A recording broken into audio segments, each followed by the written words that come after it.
कोई व्यक्ति आपका धन खा गया हो, नहीं दे रहा हो, काली तिल्ली पीस कर उसका थोड़ा सा भाग, एक छोटा सा भाग शिव पिंडी जैसी तैयार कर लीजिए। काली तिल्ली की शिवलिंग तैयार कर लीजिए। उस शिवलिंग को शमी के पेड़ के नीचे या बेलपत्री के पेड़ के नीचे उसका पूजन कर दीजिए। जिस व्यक्ति से धन लेना है उस व्यक्ति का नाम स्मरण कर कर आंख का पुष्प, आंकड़े का पुष्प समर्पित कर दीजिए। उसके सिवाय आपको कुछ नहीं चढ़ाना, केवल आंख का पुष्प, घी का दिया लगाओ, आंख का पुष्प चढ़ाओ, विनती कर कर बाबा से बोलकर, नाम लेकर उस आंख के पुष्प का एक पुष्प कोई कागज में, कोई चीज में बांधकर आप रख लो। बाकी का शिव जी का जब विसर्जन करें, काली तिल्ली का जो शिवलिंग बनाया उसका विसर्जन करें, उसके साथ विसर्जन कर दें। जिस व्यक्ति से धन लेना है, पैसा लेना है, उसके ऑफिस तक, उस व्यक्ति तक वो पुष्प भेज दीजिए, उसके यहाँ पटकवा दीजिए। वो व्यक्ति हाथ जोड़कर भी आपका धन वापस करेगा। पवित्र भूमि पर कथा सुन रहे हैं, आप अपनी चित्तवृत्ति में एक बात उतार कर रख लो, बहुत देर तक शंकर के मंदिर में बैठने की जरूरत है ही नहीं। बहुत देर तक माला पकड़कर बैठने की जरूरत शंकर के मंदिर में आपको नहीं है। आप तो केवल भगवान शंकर के मंदिर में जाइए, एक लोटा जल चढ़ाइए, श्री शिवाय नमस्तुभ्यम, जम के बोलो जरा, श्री शिवाय नमस्तुभ्यम। एक लोटा जल चढ़ाया, श्री शिवाय नमस्तुभ्यम, तुमने दिल से बाबा से प्रार्थना कर ली, बाबा से कह दिया, नंदीश्वर के कानों में अपने वचन को कह दिया और वहां से आप चल दिए, वहां से आप निकल गए। हमने एक बार किसी से पूछा कि आज तुम मंदिर नहीं गए लोटा भर के जल चढ़ाने के लिए? किसी ने कहा गुरुजी बहुत ठंड पड़ रही है। अब इतनी तेज ठंड पड़ रही है तो मंदिर कैसे जाए? हमने कहा ठीक है, बहुत तेज ठंड पड़ रही है तो फिर तो रोटी बनाओगे नहीं। बोलो बोलो, जम के बोलो जरा, रोटी बनाओगे ठंड में? अरे जम के तो बोलो, बनाओगे? तो जब इतनी तेज ठंड पड़ रही है तुम मंदिर नहीं जा सकते तो इतनी तेज ठंड में खा कैसे सकते हो? पर शंकर की भक्ति किसको कहते हैं गोपाल जी? अभी कथा थी इससे पहले प्रयागराज में, 3 दिन की थी कि 2 दिन की थी, ऐसा कुछ था, है? 2 दिन की थी, 2 दिन की प्रयागराज में कथा थी गोपाल जी। अब प्रयागराज का मेला, पंडाल में इतनी जगह नहीं थी तो कथा हो रही थी गंगा जी के घाट पर, और पानी कहे कि हम गिरे, जलवृष्टि बहुत हो, इतनी जलवृष्टि, बिजली, बादल, पानी, कोहरा, ठंड सब पड़ रहा। अब खुले आसमान में कथा हो रही है, पंडाल कुछ भी नहीं था, नीचे बेचने के लिए, बिठाने के लिए मैटिंग भी पूरी गीली हो चुकी थी, उस पर व्यवस्था नहीं। आप लोगों ने कथा में देखा था, फिर लोगों ने क्या करा, अपने अपने छाते, अपनी अपनी पन्नी लगाकर, बिछाकर, बैठकर पानी बरसता रहा और लोग कथा सुनते रहे। जलवृष्टि होती रही और लोग कथा का स्मरण करते। बहुत तेज पानी गिर रहा है गुरुजी, हम मंदिर नहीं जा सकते। बहुत तेज ठंड पड़ रही है गुरुजी, हम मंदिर नहीं जा सकते। बहुत तेज गर्मी पड़ रही है गुरुजी, हम मंदिर नहीं जा सकते। बहुत तेज ठंड पड़ रही है, हम ऑफिस जाते हैं, बोलो जम के बोलो। बहुत तेज बारिश होती है, हम दुकान पर जाते हैं। बहुत तेज गर्मी पड़ती है तो भी हम ऑफिस जा रहे हैं, दुकान पर जा रहे हैं, अपना पूरा काम कर रहे हैं। तो फिर बहुत तेज ठंड, बारिश और गर्मी में हम शंकर के पास क्यों नहीं जा सकते? उसके करीब में भी हमें जाना। हमने बहाना बनाया, बहाना हम बना रहे हैं, बहाना हम स्वयं बना रहे हैं। और बहाना हम ऐसा बहाना बना रहे हैं, हम ऐसा बहाना बना रहे हैं कि पानी गिर गया, गर्मी पड़ गई, ठंड पड़ गई, बारिश पड़ गई, हमने बहाना बनाया। अब जरा विचार करना कि आपने बहाना बनाया कि ठंड पड़ गई, बारिश गिर गई, गर्मी पड़ गई, तुम्हारी दुख की घड़ी हो, तुम्हारी तकलीफ की घड़ी हो, तुम्हारे दुख का समय हो। अब दुख का जो समय होता है वो ये थोड़ी ना देखता कि ठंड पड़ रही है कि गर्मी पड़ रही है कि बारिश पड़ रही है। जब तुम्हारा या अपना दुख का समय आता है, मेरा महादेव भी ये नहीं देखता कि गर्मी है कि ठंड है कि बारिश है, वो भी दौड़ कर आ जाता। परमात्मा यदि तुम्हारे पास में दौड़ कर आ रहा है तो आपको भी परमात्मा तक दौड़ कर जाना। अब किसी ने एक प्रश्न किया, गुरुजी शंकर भगवान हमको दिखते क्यों नहीं? सीरा बनाना आता है, हलवा सबको आता है, क्या क्या सामान डलता है? जम के बोलो जरा। सूजी मतलब आटा, रवा, सूजी, घी, शक्कर, इलायची, ड्राई फ्रूट्स, सब हो गया ना? ठीक है। हलवा बनने पर, सीरा बनने पर उसमें आपको घी नजर आ रहा है। हलवे में घी दिखता है ना, हाथ लगा कर देखना, घी नजर आ रहा है। हलवे में ड्राई फ्रूट्स नजर आते हैं, काजू डाला दिख रहा है, बादाम डाला दिख रहा है, खोपरा डाला दिख रहा है। हलवे में इलायची के दाने भी नजर आते हैं, हलवे में रवा भी नजर आता है, हलवे में आटा भी नजर आता है। केवल हलवे में एक चीज नजर नहीं आती, वो केवल शक्कर है। इलायची डाल दो, ड्राई फ्रूट्स डाल दो, घी डाल दो, पर हलवे में शक्कर नहीं डालोगे तो अच्छी लगेगी क्या? नहीं। हलवे में शक्कर होती है पर दिखती नहीं है। हलवे में अगर शक्कर नहीं होगी तो हलवा अच्छा नहीं लगेगा, सीरा अच्छा नहीं लगेगा। उसी तरह लोग कहते हैं हमें भगवान दिखता नहीं है, हम कहते हैं जैसे हलवे में शक्कर नजर नहीं आती पर शक्कर हलवे में है, उसी तरह भोलेनाथ नजर नहीं आता पर भोलेनाथ है। कि भले मेरा देवाधिदेव महादेव तुमको दिखेगा नहीं, पर तुम्हारी जिंदगी को मीठा, तुम्हारी जिंदगी को खुशमय, तुम्हारी जिंदगी को सौभाग्यशाली, तुम्हारी जिंदगी को आनंदमय केवल एक बना सकता है, वो मेरा देवाधिदेव मेरा शंकर नजर नहीं आएगा। पर हमारी जिंदगी को जो प्रसन्नता देने वाला है, हमारी जिंदगी को जो आनंदता देने वाला है, वो शिव ही है।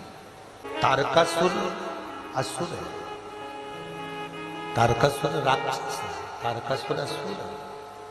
आप जरा विचार करिएगा, एक असुर, एक राक्षस, पर उसकी विचार, उसकी दृष्टि, उसकी सोच कितनी सुंदर हुआ।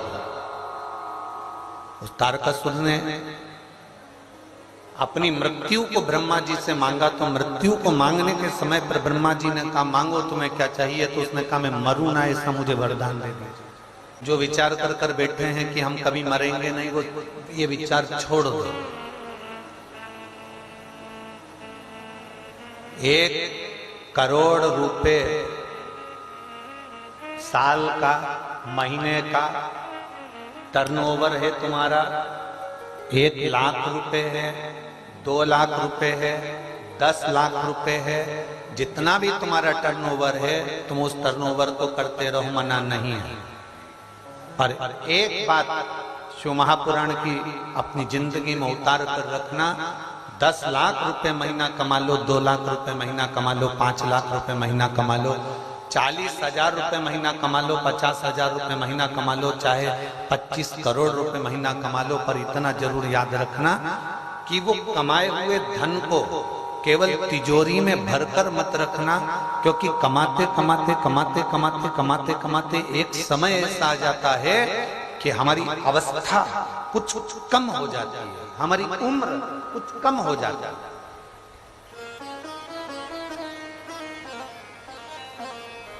कमाने के साथ में एक बात अपनी चित्तवृत्ति में उतार कर रखो, करोड़ों का धन कमा, और मेरा भोलेनाथ तो तुमको ढेरों में दे संपदा, मना नहीं है, खूब करोड़ों में कमा। कुबेर भंडारी तुम्हारे खूब भंडार भर के रखे, तारा बाबा तुम्हें खूब देता रहे, तारकेश्वर महादेव तुम्हारे भंडार भर कर रखे, खूब कमा, पर इतना नियम अपनी जिंदगी में बना लो जो कमाया है उस कमाई में हम अपने ऊपर कितना खर्च कर रहे हैं, हम अपनी जिंदगी को कितना खुशनुमा जी रहे हैं। कमाने के बाद भी हम डिप्रेशन में, कमाने के बाद भी हम टेंशन में, कमाने के बाद भी हमें कोई सुख नहीं। हमने पहले भी कथा में कहा था, बेटे चला रहे हैं कटे हुए सेवफल का मोबाइल। कौन सा मोबाइल? एप्पल का मोबाइल। बेटे चला रहे एप्पल का मोबाइल, बेटी चला रही है एप्पल का मोबाइल, नाती पोते पंती सब चला रहे एप्पल का मोबाइल, और पिताजी वही छोटा सा मोबाइल लेकर बैठे हैं जिनको कोई फंक्शन भी नहीं आ रहा है। कमा कौन रहा है? पिता। अच्छी गाड़ी में सब घूम रहे हैं और पिता मेरी छोटी सी गाड़ी अच्छी है। सब एक से बढ़कर एक कपड़े पहन रहे हैं, फटी हुई जीन्स के कपड़े, नई नई डिजाइन के कपड़े सब पहन रहे हैं, और पिता वही अपनी अलमारी में जो पुराने कपड़े रखे हैं वही निकाल कर पहनता जा रहा है। तुम किसके लिए कमा रहे हो? आप अपने ऊपर खर्च नहीं कर सकते, तुम खुश होकर जी नहीं सकते, तुम प्रसन्नता में, आनंद में, मस्ती में नहीं रह सकते।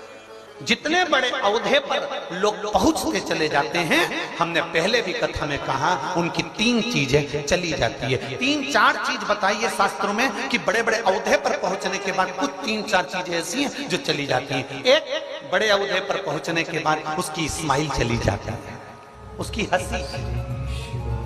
बहुत बड़ा मिनिस्टर, बहुत बड़ा कलेक्टर, बहुत बड़ा कमिश्नर, बहुत बड़े औहदे पर बैठने वाला ऑफिसर हंसता कम है, हंसता ही नहीं, मुस्कुराएगा ही नहीं, उसकी हंसी चली गई। दूसरे नंबर पर उसका भोजन चले गया। पहले शादी में जाते थे, हम आपसे पूछ रहे हैं, जब धन नहीं था पहले शादी में जाते थे, कोई पद नहीं था पहले शादी में जाते थे, ईमानदारी से बोलना, प्लेट उठाई, खा पी के नची। आज के जमाने में शादी में जाते हैं, पूरी पोत पुताते हैं और 2-4 बस लोगों से मिलके आखिरी में 500 का लिफाफा देके, चाउमीन वाले चाउमीन खा रहे, पानी पूरी वाले पानी पूरी खा रहे, चम्मक लड्डू वाला चम्मक लड्डू खा रहा, गुड़िया के बाल वाला गुड़िया का बाल खा रहा है, कोई कुछ खा रहा, कोई कुछ खा रहा, और तुम एक तो 500 का लिफाफा दिया है, पेट्रोल का पेट्रोल जलाया है, ऊपर से एक रोटी नहीं खा के आए, और सामने वाले को लगा बताओ कितना अकड़ आ गई। पहले की जिंदगी अलमस्त होकर जी रहे थे, वैसी अलमस्ती अपनी खत्म मत करो, वैसा सुख अपना खत्म मत करो। हंसना है खिलखिलाकर हंसो, बोलना है खिलखिलाकर बोलो, और भोजन करना है खिलखिलाकर आराम से आनंद के साथ खाओ। एक दिन ऐसा होता है कि समय की अवस्था ऐसी आती है कि तुम्हारा मन करेगा खाने का तो भी नहीं खा पाओगे, क्योंकि ये सोफा सेट निकल जाएगा, पूरा सोफा सेट निकल के बाहर। किसी किसी का सोफा सेट तो फ्रीज में रखा रहता, कटोरी में।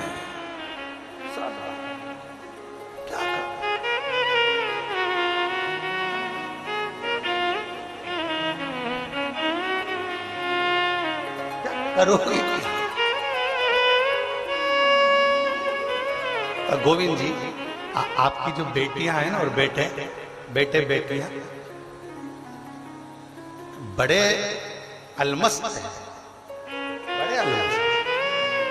इनके पास बैठ जाओ तो अच्छा डिप्रेशन वाला भी डिप्रेशन की जगह ऑपरेशन में आ जाता है। ये बात ही ऐसी करते हो। अब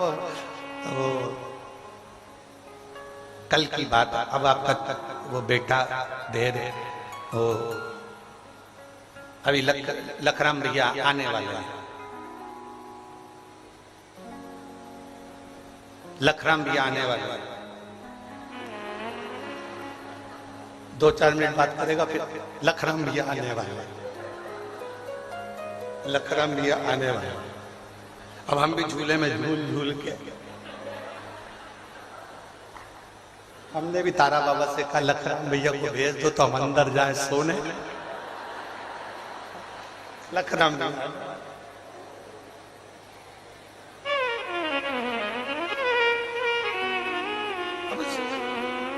अलमस्त होकर जी, अलमस्त हंसो, दिल से हंसो।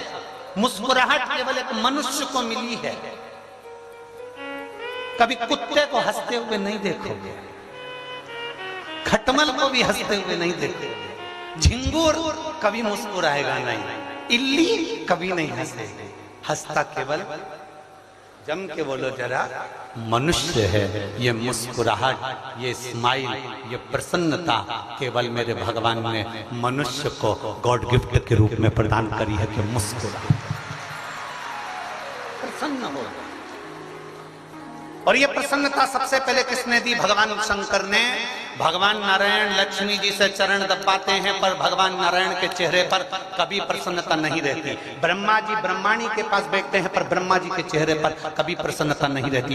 इंद्र इंद्राणी के चेहरे पर कभी प्रसन्नता नहीं रहती। यहाँ तक गरुण वरुण जितने भी 33 कोटि देवता हैं, इनके चेहरे पर कभी प्रसन्नता नहीं रहती। पर कभी तुम भगवान शंकर के मंदिर में जाओ, शिव जी की कोई फोटो देखो, शंकर के शिवलिंग को देखो, शंकर की एक मुद्रा को देखना, वो तब में भी बैठा है तो मुस्कुराता हुआ दिखेगा, स्माइल देता हुआ दिखेगा कि कितने भी डिप्रेशन में रहो और अपने चेहरे की हंसी मत जाने। वरना सबसे ज्यादा टेंशन में तो शंकर भगवान को रहना चाहिए। भगवान विष्णु के पास में तो अमृत गया था, पी गए। भगवान इंद्र के पास में अमृत गया था, पी गए। ब्रह्मा जी के पास में अमृत गया था, पी गए। सबसे बेकार विष, कालकूट विष महादेव के पास में गया था, जिसके कंठ में विष भरा हो, गले में सांप पड़ा हो, धतूरे पर बैठा हो, ऊपर से ठंडी गंगा बह रही हो, तन पे कोई कपड़ा भी नहीं हो और हवा खूब तेज चल रही हो। जरा विचार करिएगा, इतना इतना तकलीफ की चीजें जिसके पास में हो वो मुस्कुरा सकता। कल वो जीजी बोल रही थी, गोविंद जी की भतीजी, गोपाल जी की बेटी, वो बोल रही थी, सांप दिखेगा क्या गुरुजी? अब कल कह रही थी, तो हम कहने तो वाले थे, वो दिख गया तो तू नहीं दिखेगी, पक्का।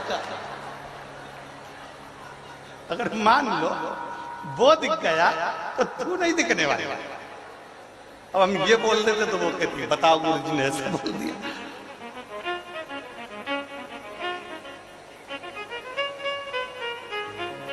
गोपाल जी, हम किसी कथा में अपने कक्ष के बाहर इतनी देर बैठ के बात नहीं कर रहे। आज तक इतनी कथाएं बाची है और ये सब जानते हैं कि गुरुजी इतनी देर कभी नहीं बैठते, ना किसी से बात करते, ना मिलते।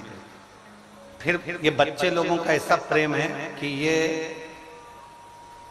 इनके जो गणेश जी हैं, कार्तिकेय जी हैं, इनके जो बच्चे हैं, उनको 3 बार तो झांकने पहुंचा देते थे, तो आ गए क्यों? बच्चों का प्रेम है, आत्मीय प्रेम, उन छोटे छोटे बाल गोपालों के कारण बस हमें आना। अब कल वो धेरे ने कहा कि गुरुजी पंडालों में लोग इतना अलमस्त होकर भजन गा रहे हैं, इतनी मस्ती में नाच रहे हैं, भजन गा रहे हैं। हमने कहा जरा कहाँ से देखेंगे, हमको भी देखना, चल। तो धेरे कहे अपन अंदर अंदर चलेंगे, खिड़की में से झांक किया जाएंगे। पर माता इतनी उस्ताद थी, वो खिड़की में ही झांक रही थी। करो तो करो। जैसे इनको किसी ने, तारा बाबा जी ने इनके कानों में आके कह दिया, मिश्रा जी आ गया, पता नहीं कहां से सूचना मिल जाती। चलो, अब शिव तत्व है महाराज, जिसके पास में सांप पड़ा हुआ है। तुम्हारे पास में अगर सांप आ जाए तो तुम 2 मिनट चैन से नहीं बैठ सकते। जिसके गले में सांप है, कंठ पर विष भरा है, चंद्रमा विराजमान है, गंगा जी बह रही है, धतूरा पास में पड़ा हुआ है, जिसके कंठ में विष भरा, वो कभी मुस्कुराता हुआ नहीं दिखेगा। पर शिव महापुराण की कथा एक ऐसी है कि आदमी के जीवन में कितना भी दुख आ जाए, कितनी भी तकलीफ आ जाए, कितनी बड़ी भी बीमारी आ जाए, अगर वो शंकर को 1 लोटा जल चढ़ा रहा है तो एक ना एक दिन मुस्कुराता हुआ जरूर दिखेगा। ये पक्का, कितना भी तू एक पत्र है, जहां ऑक्सीजन भी नहीं मिल पाती वहां बैठो तो थोड़ी देर बैठ के नीचे उतर के हापड़ी भरता हुआ कहेगा घर चलो, सिरसा ले चल, मुझे वापिस ले चल, वापिस ले चल घर।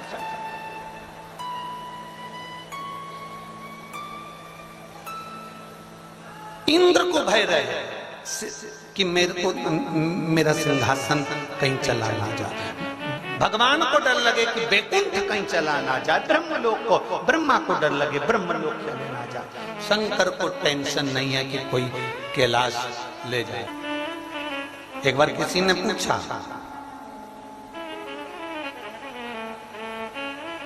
प्रश्न करने वाले प्रश्न करने में पीछे तो हटते नहीं है, बस इनको तो मिलना चाहिए सीओर वाला महाराज, तो ये प्रश्न करने में तो पीछे हटते नहीं। कभी भी कोई सा भी प्रश्न लोग कर लेते हैं, जो उनकी मर्जी में पड़ा वो कर लिया। एक बार हम हैदराबाद जा रहे थे कथा करने के लिए, तो एक ट्रेन में बच्चे चढ़ गए कॉलेज के, नागपुर से। उन्होंने देखा महाराज बैठा है, उस समय पर तो लोग ज्यादा हमको जानते नहीं थे, चलो थोड़ा टाइम पास करेंगे महाराज जी के पास। अब महाराज तो बेचारा टाइम पास के लिए रह गया, चलो बच्चे चढ़ गए, बेटा बेटियां चढ़ गए, और बच्चों ने एक प्रश्न करा, गुरुजी हमारा एक प्रश्न है, आप उत्तर देंगे? हमने कहा बोलो। आप क्या करते हैं? हमने कहा कथा करते हैं। आप कथा करते हो? हमने कहा। इतने में 2-3 बेटियां भी बैठी, आप करते हो? हमने कहा नहीं, करने वाले के सींग होते हैं। उन्होंने कहा नहीं गुरुजी आपको बुरा लग गया। हमने कहा बुरा तो कभी मानते ही नहीं, पूरी जिंदगी हो गई बुरा मानने का काम नहीं। हम एक प्रश्न कर लें, आप हमारे क्वेश्चन का उत्तर दो। हमने कहा दे। भगवान ने नाक बनाई, नेत्र बनाए, कान बनाए, हाथ बनाए, पांव बनाए, सब बनाया भगवान ने। सुनाई, ये कान में 2 छेद होते हैं, इससे सुनाई देता है, तो भगवान को ये अलग से एक्स्ट्रा बनाने की जरूरत क्या थी? हमारे क्वेश्चन का उत्तर दोगे क्या आप गुरुजी? हमने कही तो बिल्कुल सिंपल सी बात है, तुम्हारे अगर प्रोफेसर से पूछोगे तो वही बता देगा। नहीं, आप बताओ ना, हमारे प्रोफेसर से हम क्यों पूछे? आप हमें मिले हो, कथा करते हो, आप बताओ कि जब सुनाई तो इन 2 छिद्रों से देता है, तो फिर ये एक्स्ट्रा क्यों बनाया? हमने कहा उसका नाम चतुर नारायण है। उसको मालूम था जब बुढ़ापा आएगा तो चश्मे का स्टैंड कहां से लाएगा, उसको मालूम है, उसने स्टैंड दिया। बच्चे बोले श्री शिवाय नमस्तुभ्यम। हमने कहा हैदराबाद में मिलते हैं, आओ कथा सुन। प्रश्न करने वाले कोई भी प्रश्न कर देते। एक लड़के ने प्रश्न करा, गुरुजी हमारा प्रश्न है। हमने कहा बोलो क्या प्रश्न है? उसने कहा देखो, नारायण भगवान को जब भी देखोगे तो उनके पास में लक्ष्मी जी को देखोगे, ब्रह्मा जी को कभी भी देखोगे तो उनके पास में ब्रह्माणी को देखोगे, इंद्र जी को जब भी देखोगे उनके पास में इंद्राणी को देखोगे, भगवान कृष्ण को जब भी देखोगे उनके साथ राधा जी को देखोगे, भगवान राम को जब भी देखोगे उनके साथ सीता जी को देखोगे। आप सबके साथ में उनकी धर्मपत्नी है। शंकर भगवान को देखते हैं तब पार्वती जी बिल्कुल उनके पास में नहीं रहती। शंकर भगवान नीचे हैं, पार्वती जी आराम से पीछे खसक कर हाथ जोड़ के बैठी हैं। इसका मतलब क्या? इसका मतलब क्या?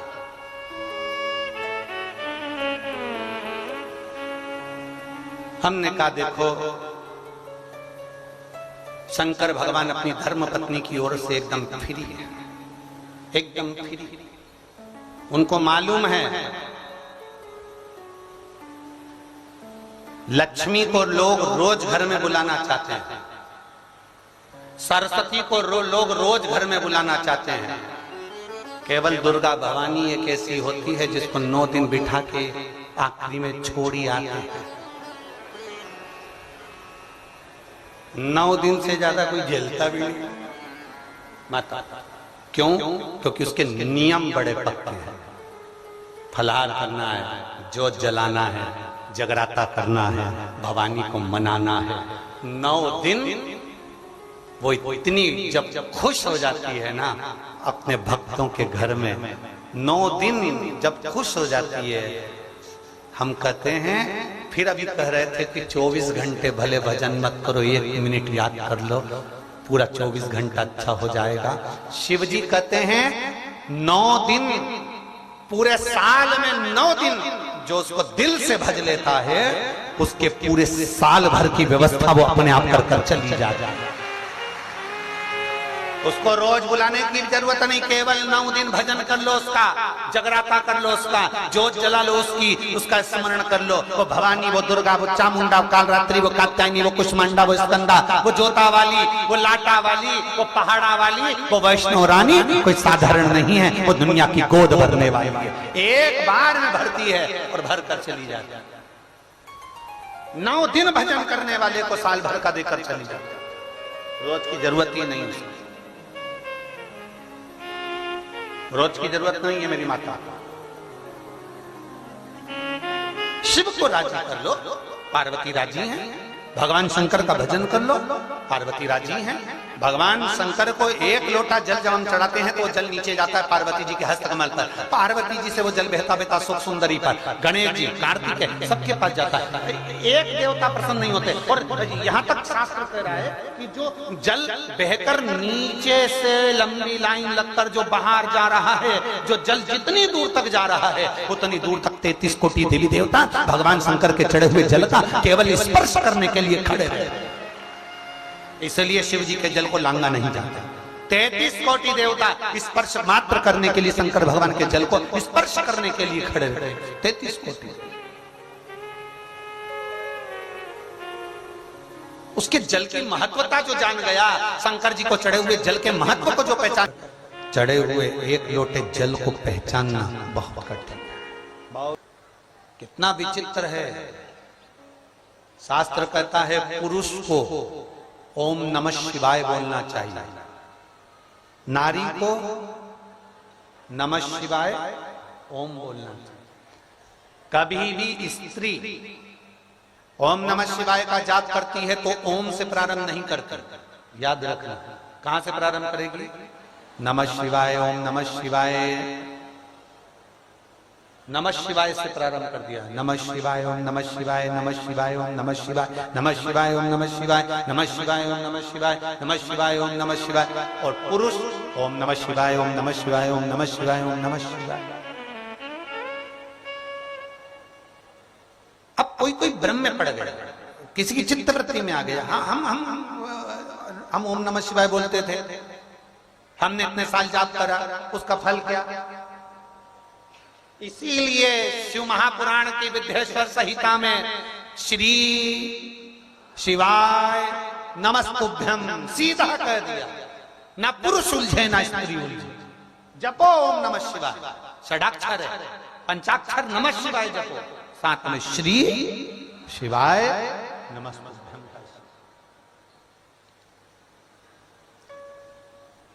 उसका भजन, उसका बल बड़ा। हमें नहीं आती पूजन, हमें नहीं आती आराधना, हम नहीं जानते शंकर भगवान को जल कैसे चढ़ता है, हम नहीं जानते बेलपत्री कैसे चढ़ती है, हम कुछ भी नहीं जानते। हम तो अनभिज्ञ हैं, हमें कुछ नहीं आता। जब आपको कुछ भी नहीं आता तो कोई हाथी को, कोई मोर को, कोई मृग को, कोई हिरण को, कोई शेर को, कोई जानवर को भगवान का पूजन करना आता है क्या? जम के बोलो जरा।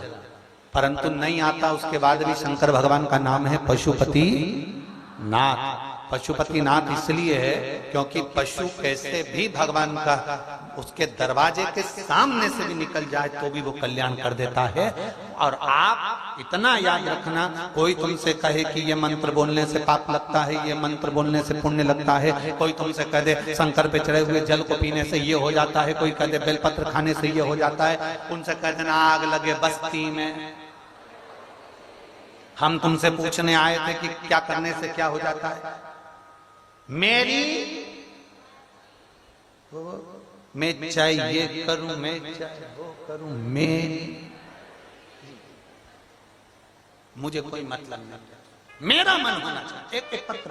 तुम भी उधर उधर बैठते थे इसलिए तुम्हारी कीमत नहीं थी, तुम तारा बाबा की कुटिया में बैठे कीमत वाले हो गए।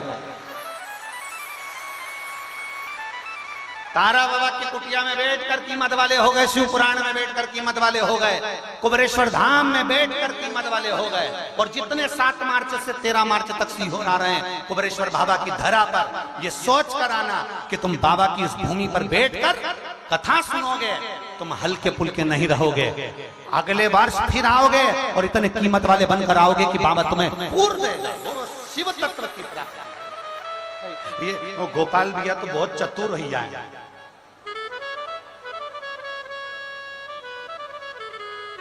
ये तो कह दिए कि गुरुजी तुम बोले हो 5 कथा सुनना चाहिए।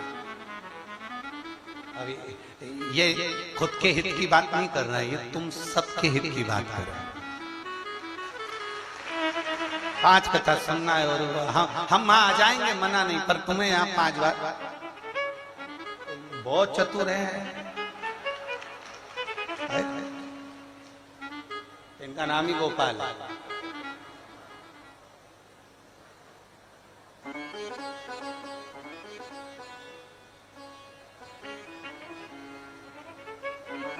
शिव तत्व की प्राप्ति, एक विश्वास जागृत करो शिव के प्रति।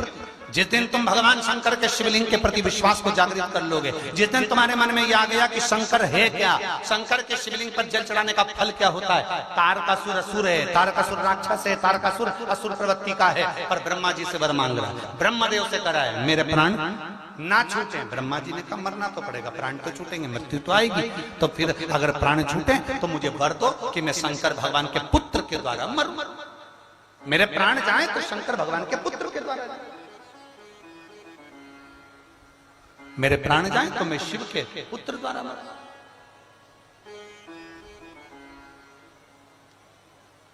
ब्रह्मा जी ने तथास्तु कह दिया।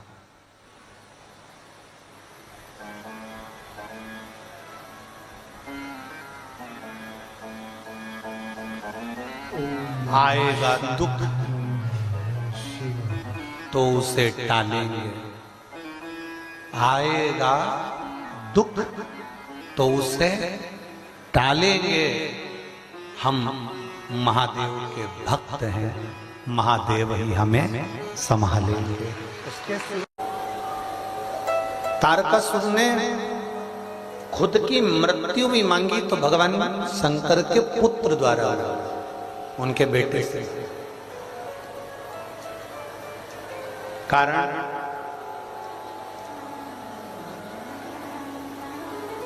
जितना आप भगवान देवादिदेव महादेव को चाहते हो, जितना आप भगवान शंकर से प्रेम करते हो, उतना ही प्रेम, उतनी ही चाह तारकासुर भी भगवान शंकर से करता था, तो उससे ज्यादा, बल्कि अपन जितना चाहते इससे भी दुगना तारकासुर असुर होकर, राक्षस होकर भगवान शंकर से स्नेह करता है। इतना प्रेम।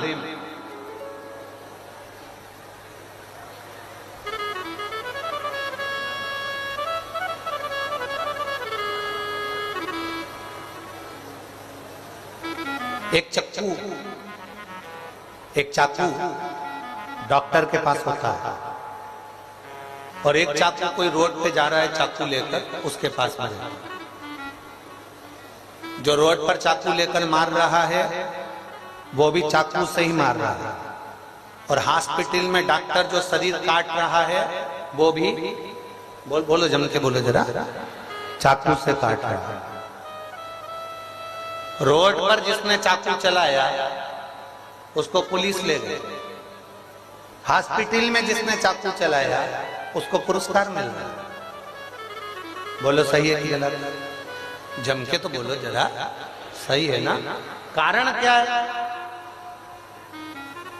क्या कारण क्या है? रोड पर भी चाकू चलाया जा रहा है, हॉस्पिटल में भी डॉक्टर अगर ऑपरेशन कर रहा है, डॉक्टर अगर मरीज को ऑपरेशन के लिए शरीर फाड़ रहा है तो वो चाकू से कर रहा है। रोड पर भी चाकू है, हॉस्पिटल में भी चाकू है, वहां पर भी मारा गया चाकू, वहां पर भी काटा गया शरीर। बस अंतर इतना है, रोड पर जो चाकू चला वो मारने के लिए था और डॉक्टर ने जो चाकू चलाया वो बचाने के लिए चलाया। अंतर केवल डॉक्टर शरीर पर जब चाकू चलाता है तो मरीज को बचाने के लिए चलाता है, मरीज को बचाने। डॉक्टर जब शरीर पर चाकू चलाता है तो मरीज को बचाने के लिए चलाता है, बचाने। उसको रक्षा के लिए, उसको बचाने के लिए।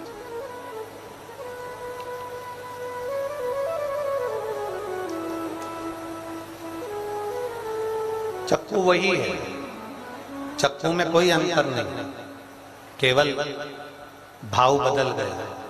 एक ने चाकू चलाया था मारने के लिए और दूसरे ने चाकू चलाया है, जम के बोलो जरा, बचाने के लिए। चक्कू वही है, बस अंतर भाव का है।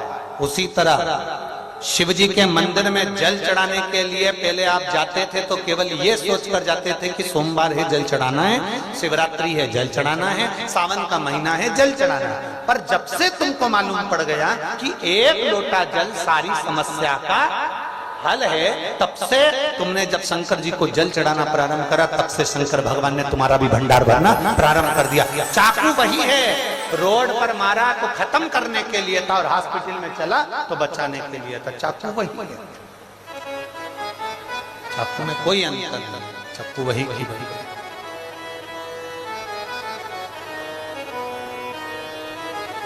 एक तरीका आपको और हमको मालूम पड़ गया कि शंकर भगवान को अब तारकासुर कम लगा, तारकासुर के मन में आ गया, तारकासुर ने विचार करा, तारकासुर की चित्तवृत्ति में आया, तारकासुर के मन में आया। तारकासुर ने ये विचार करा कि मैं मांगू तो भोलेनाथ जी के लिए मांगू, अपने लिए तो मरना तो है, मृत्यु के समय पर भी अगर मैं अपने लिए मांगूंगा तो ठीक क्या, अगर मैं मांगू तो मेरे बाबा देवाधिदेव महादेव के लिए मांगू। और तारकासुर ने ब्रह्मा जी से वर मांगा, मुझे वर दे दो, शिव जी का जो पुत्र होगा, शंकर भगवान का जो पुत्र होगा, वही मेरे प्राणों को हरेगा। आप मुझे ये वर दो कि शंकर भगवान का पुत्र मेरे प्राणों को हरे, ये मुझे वर दे दीजिए। ब्रह्मा जी ने तथास्तु कह दिया।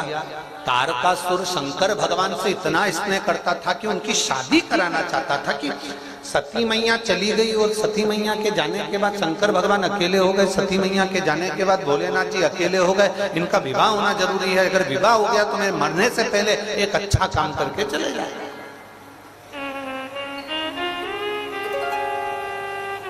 जितने यहां बैठे हो,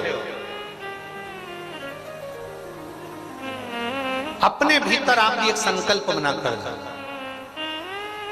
हम तो चले जाएंगे, हमारे तो प्राण छूट जाएंगे, हमारे बाद में हमारे बच्चों को, हमारे बाद में हमारी बहुओं को, हमारे बाद में हमारी बेटियों को, हमारे बाद में हमारे परिवार को कौन संभाले?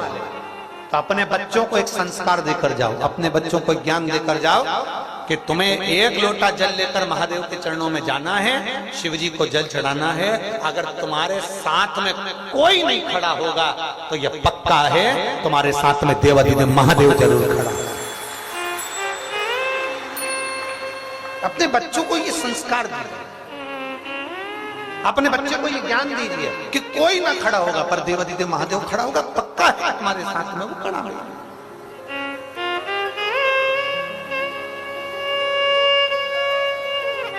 इस पंडाल में एक बच्चा बैठा है,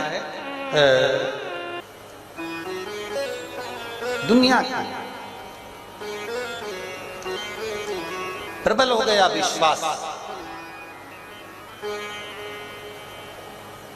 कार्तिकेय प्रकट हो गए, शंकर भगवान के तेज पुंज को गंगा जी को दिया गया, गंगा जी की 6 धार से बेटे ने जन्म ले लिया, 6 पुत्रों का जन्म हो गया। षडानंद कार्तिकेय उनका नाम हो गया क्योंकि कृतिकाओं ने उनको पाल पोस कर बड़ा। तारकासुर का संहार करने के लिए जब जाने लगे तो माता पार्वती जी ने उनसे कह दिया, तारकासुर के दिल में, हृदय में शिव बसा, उसको तकलीफ नहीं होना चाहिए। शंकर भगवान अगर दिल में बसा है तो बाण छोड़ना पर दिल में ना लगे, हृदय में ना लगे, इसका ध्यान रखना। तारकासुर के शरीर में बाण लगना चाहिए पर उसके हृदय में बाण नहीं लगना चाहिए, इसका ध्यान रखना। कार्तिकेय, अब जरा याद रखना, दिल में शिव बसा था, इसलिए कार्तिकेय ने तारकासुर के हृदय पर बाण नहीं छोड़ा, शरीर पर छोड़ा और हृदय पर नहीं छोड़ा। शिव पुराण आज भी कहती है जिसके दिल में भोलेनाथ बसा होता है उसका दिल कहीं अटकता नहीं। जिसके पास शिव होता है उसका बाईपास नहीं होता। शिव पास में है तो बाईपास की जरूरत ही नहीं। शिव पास में हो, शंकर करीब में हो, अड़भंग शिव हमारे नजदीक में हो, आपको नजर आएगा ना कोई माला, ना कोई कंठी, ना कुछ, केवल एक धोती लपेटे हुए, एक गमछा लपेटे हुए हैं, गमछा कंधे पर बाजू में रखा हुआ है और अपनी मुद्रा में बैठे हुए हैं, जिस मुद्रा में वो हमेशा बैठते थे उसी मुद्रा। अड़भंग है शिव। शिव का जो भक्त होता है वो भी अड़भंगा होता है, अड़भंगा।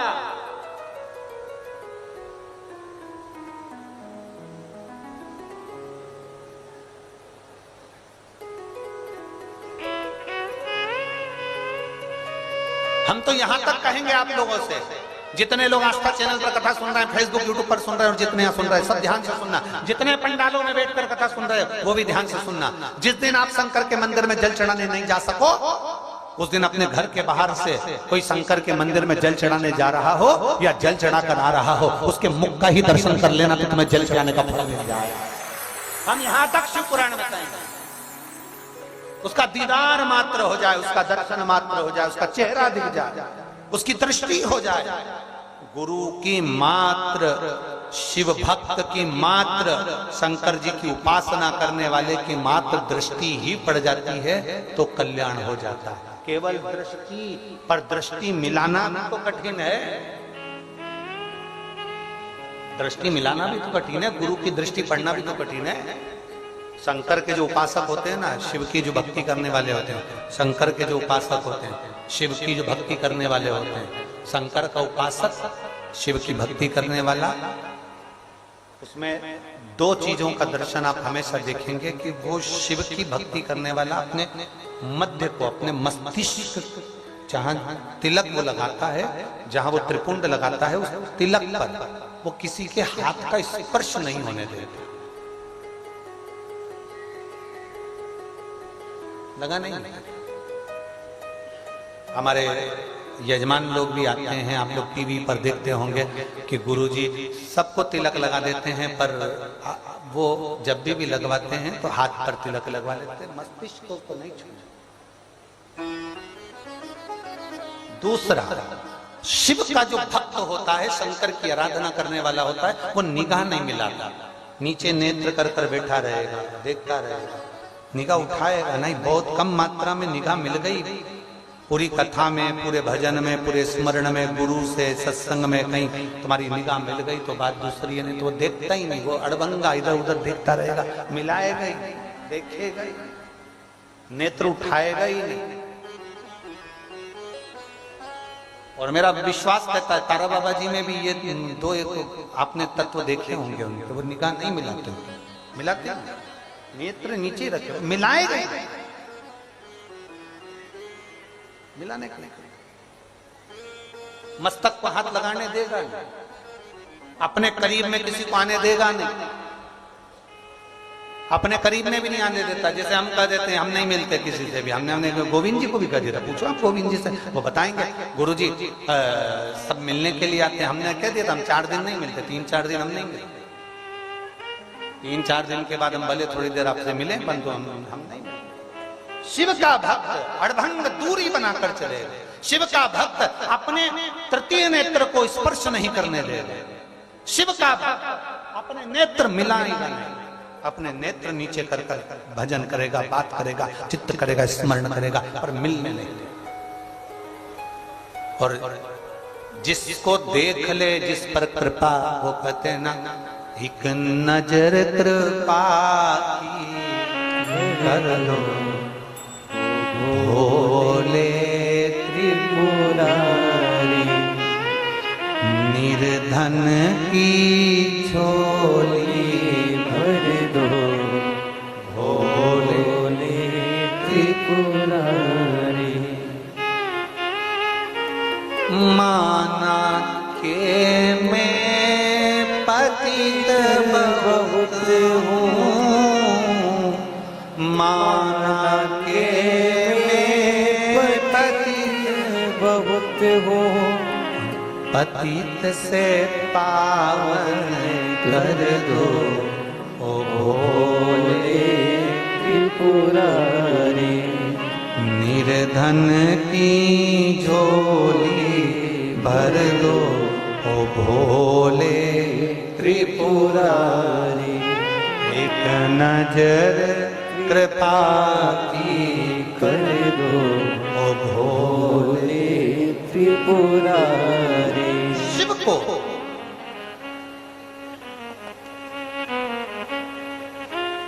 पहचानना, तत्व छूने नहीं देगा। इसीलिए हमारे यहाँ शिव महापुराण बार बार कहती है, शंकर की कथा कहती है।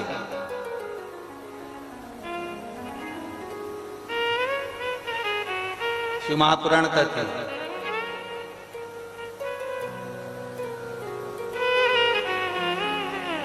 शंकर के मंदिर में जाओ, शिव जी को जल चढ़ाओ, चढ़ा हुआ जल का आचमन कर लो, मस्तक को चढ़ा लो, नेत्रों को लगा लो, चित्तवृत्ति में होता। एक महिला बैठी है जिसको डॉक्टर ने सफेद मोतिया बिंद बता दिया था। ऑपरेशन की तारीख निकल गई, बूढ़ी थी, शरीर नहीं काम दे रहा था। डॉक्टर ने कह दिया तुम्हारा ऑपरेशन नहीं हो सकता, लौटा दी। अब करूं क्या, आंख से दिखता नहीं और मोतिया बिंद बता दिया। उसने एक दिन शिव महापुराण की कथा में सुन लिया कि शंकर भगवान पे चढ़े हुए शहद का स्मरण करना चाहिए। जो शहद लगाया जाता है उससे ज्योति बढ़ती। सफेद मोतिया बिंद पक चुका है, डॉक्टर कह रहा है ऑपरेशन का, पर ऑपरेशन करा नहीं सकती, शरीर ऐसा है। अब करे क्या, पत्र आया है उसका, पत्र में उसने वर्णन किया। अब